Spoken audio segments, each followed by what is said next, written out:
Hey guys, how's it going? Before I start today's video, I firstly just want to say a massive thank you to everyone that has subscribed recently. There's been quite a few people who have, and it's gotten me over 200 subs on this channel, which is like mind blowing to me. The fact that like more than 200 people have seen my stuff, liked it, and have subscribed to see more, crazy. I appreciate you all so much for doing it. I just never thought it would happen. And the other thing that I want to say is just that I know that a lot of you like listening to my stuff and then asking for tutorials on how to play it. So I'm going to do that straight after this. So please stick around to the end and I'll explain what I'm playing, why it works, because it's not quite the same as what Maddie's playing. And then, yeah, hope you enjoy. Alright, we'll go for it.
So just give yourself a try, won't you?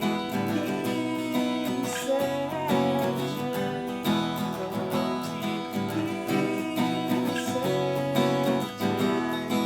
won't you? Give yourself a try, won't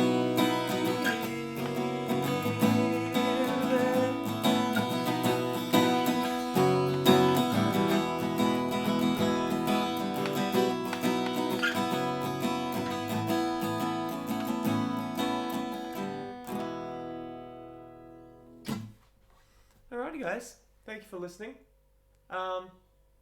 Sorry I stuffed up that a little bit through, but I mean, Maddie can't remember his lyrics, no one cares that I play it slightly wrong. Straight into the tutorial for you guys. All I'm playing there. So I'm going to actually start with what you're supposed to play, so that you can learn that first, and then I'll explain why I play mine a little bit differently. So, the chords that you play, it's in the key of B, and the chords that you play is B major, and then they play D sharp minor, and then they play E. Right? So, those chords, just so you know, it's a bar, and you're playing your E shape, which is open, 2, 2, 1, open, open, open. But you're doing it with a bar on the 7th. So you bar the 7th, and then you do 7, 9, 9, 8, 7, 7. And then you move that bar down, and you move those 3 fingers down a string as well, and you only play the top 5. And that there is the same as like an A minor, but just on the 6th fret. And then you bring that all back up 1 to the 7th, and you play an A major shape, which is 2 to 2, or open 2 to 2 open. Can't hit the B string at the moment, but so that would be.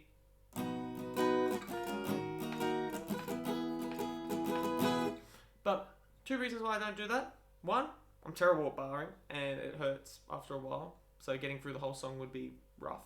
And secondly, the D sharp minor there, I'm pretty certain that what they've done is they've taken the major chord progression, or the most common chord progression for B, and then they've just used something called a relative minor. So a relative minor is every single note on the guitar has a reciprocal note in the minor scale that is the same, basically.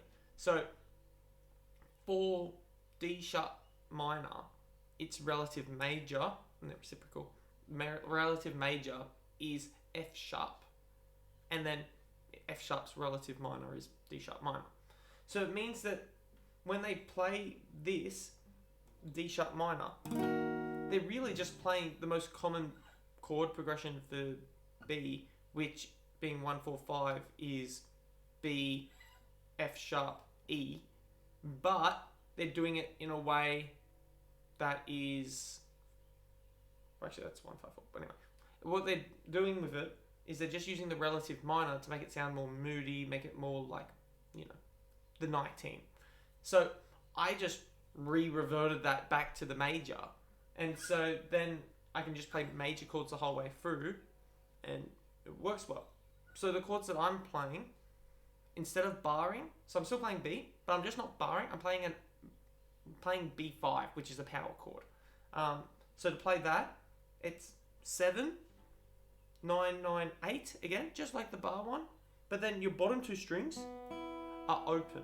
So instead of it being, it's that. And the reason I like that is because I think that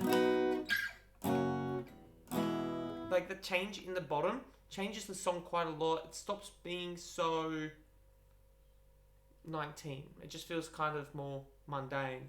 And so then you would want to go back to that D minor 7 and then bar the whole way through.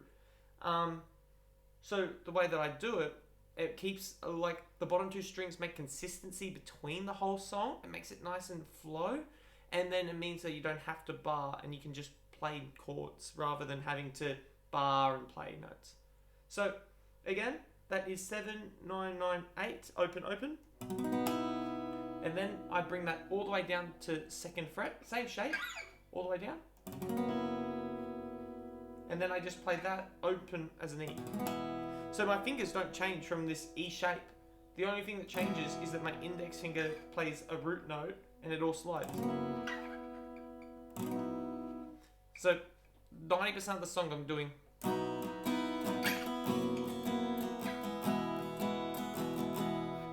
Right? And the only other thing that I chuck in there is during the second, like the last go around of the chorus. So the bass changes, and so I changed it up a little bit. And so instead of going again, I do.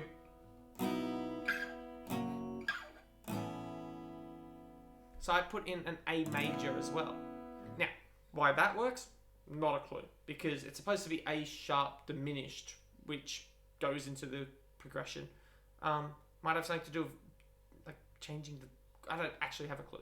We're not going to go into that because I don't know. But it just kind of works. Like it sounds nice. It's clean.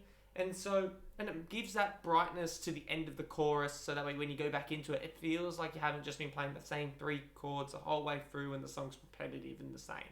Like it just gives that little bit of colour to make it sound a little different. So I really like doing that. Completely optional, don't need to do that. You can play it multiple ways now. So you can play it as bars. You can play it my way, and just the simple 3 chords, or you can play it my way with the extra A.